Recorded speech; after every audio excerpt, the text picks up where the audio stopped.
સુંદા માતાને પ્રાર્થના કરું કે ઉપસ્થિત તમામ લોકોની મનોકામના પૂરી થાય। અહીંયા જે ટ્રસ્ટ જે ધર્મશાળા ચલાવે છે એ ધર્મશાળા વધારે સુંદર રીતે ચલાવવાની માં ભગવતી બુવાજીને શક્તિ આપે।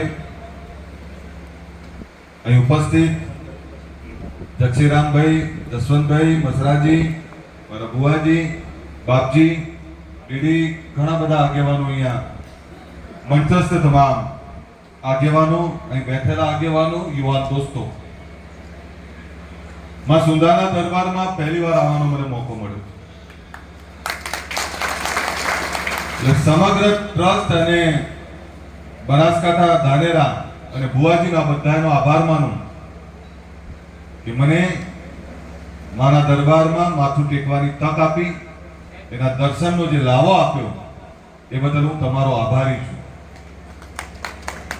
અને માની દયા જુઓ, 6 વાગે નીકળ્યો તો એક્ઝેક્ટ જસવંતભાઈ 4 કલાકમાં પહોંચી ગયો હતો, પણ અમારા જક્ષીરામભાઈ કે મારા ઘરે આવો એમાં 1 કલાક લેટ થયા અમે, પણ આપણા આગેવાન છે અને આપણા આગેવાન જ્યારે અહીં બેઠા હોય ત્યારે એમનો આમંત્રણ મળે, એમનો ભાવ, એટલે આપણે જવું પડે।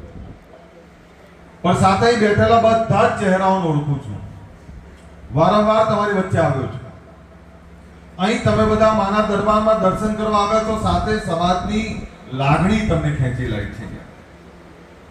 અહીંયા તમામ સમાજની ધર્મશાળાઓ છે, આપણી પણ છે, ત્યારે મારી ભુવાજીની વિનંતી, અમને કહેજો, બીજાને કહેજો, જેને કહેવું એ બધાને અમને કહેજો, પણ અહીંયા સારામાં સારી ધર્મશાળા વધારે મહિને સફળ કઈ રીતે કરાય એના માટે જે કહેશો એ અમે તમને કરી આપશું, જે કહેશો એ ઉઘરાઈને આપીશું। તો સમાજનું ધાર્મિક કામ, ધર્મશાળાનું કામ, આ બધું જ કરવું। ભાઈ હમણાં ત્યાં પેલા વાત